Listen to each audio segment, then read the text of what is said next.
भारतीय रेलवे ने बुजुर्ग लोगों के रेल की किराए में फिर से छूट देने का फैसला किया है।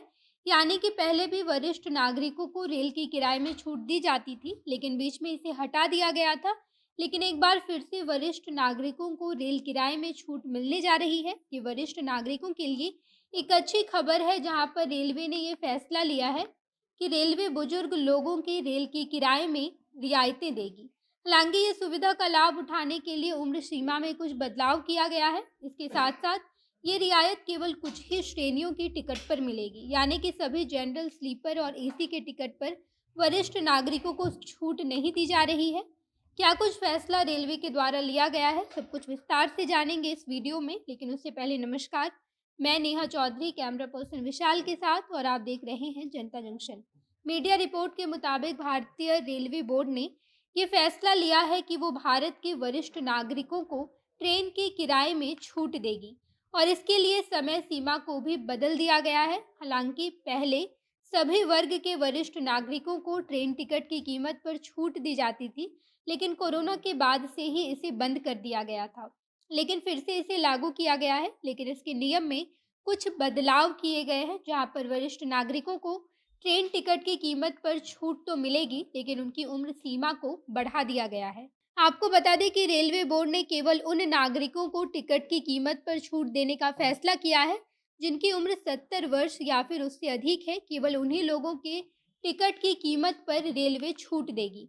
और इसके साथ साथ अगर वरिष्ठ नागरिक सामान्य और स्लीपर क्लास से सफ़र करते हैं, तो ही उन्हें इस छूट का लाभ मिल पाएगा। यानी कि रेलवे के द्वारा वरिष्ठ नागरिकों के लिए सब्सिडी केवल 70 वर्ष या फिर उससे अधिक उम्र वाले व्यक्ति को ही मिलेगी, और अगर वो जनरल या फिर स्लीपर क्लास से सफ़र करते हैं। इस बारे में बातचीत के दौरान रेलवे ने बताया कि हमारे द्वारा दिया गया छूट बुजुर्गों की काफ़ी मदद करेगा। हमने बुजुर्गों को मिलने वाली सब्सिडी को खत्म नहीं किया है, बल्कि इस बारे में समीक्षा कर रहे हैं और उसके बाद ही हम फैसला सुनाएंगे। रेलवे की तरफ से अधिकारियों का कहना है कि अगर सब्सिडी केवल स्लीपर और जनरल क्लास को ही मिलता है, तो भी हम 70% बुजुर्ग यात्रियों को कवर कर लेते हैं।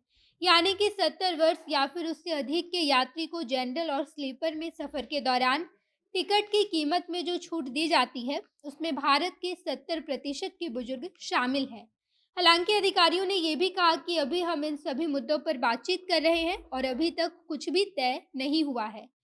अधिकारियों ने यह भी कहा कि 2020 में जब कोरोना काल आया था, तो उस वक्त 58 साल या फिर उससे अधिक की उम्र वाली महिला यात्रियों को हम सब्सिडी का फ़ायदा दे रहे थे, और उसके साथ-साथ पुरुष यात्री की उम्र सीमा अगर 60 वर्ष या फिर उससे अधिक होती थी, तो उन्हें भी इस सब्सिडी का लाभ मिलता था। रेलवे की सूचना के मुताबिक उस वक्त महिला यात्रियों को सभी श्रेणी, यानी कि जनरल, स्लीपर, एसी, इन सभी बोगियों में महिलाओं को 50% की छूट मिलती थी, और पुरुष वर्ग को 40% की छूट दी जा रही थी।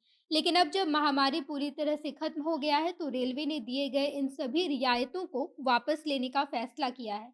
बाकी रेलवे आए दिन अपने नियमों में बदलाव करती रहती है। हाल ही में रेलवे ने फैसला किया था कि अब बिना इंश्योरेंस कराए हुए भी सामानों की चोरी पर सामान का मुआवजा रेलवे देगी। इसके लिए आप पहले से ही रेलवे को आपके सामान की लिस्ट और कीमत बता देंगे, और अगर ऐसी स्थिति में आपके सामान की चोरी होती है, तो रेलवे आपको उस सामान की कीमत वापस लौटाएगी। बाकी रेलवे ने अब वरिष्ठ नागरिकों को दिए जाने वाले सब्सिडी में कुछ बदलाव किया है। अब देखने वाली बात ये होगी कि क्या सचमुच में अगर 70 वर्ष या फिर उससे अधिक के वरिष्ठ नागरिकों को स्लीपर और जनरल में सब्सिडी दी जाती है, तो क्या ये 70% के वरिष्ठ नागरिकों की आबादी को कवर कर लेता है। आप इस बारे में क्या सोचते हैं, कमेंट बॉक्स में बताइएगा। आगे की तमाम खबरों के लिए जनता जंक्शन देखते रहिए। धन्यवाद।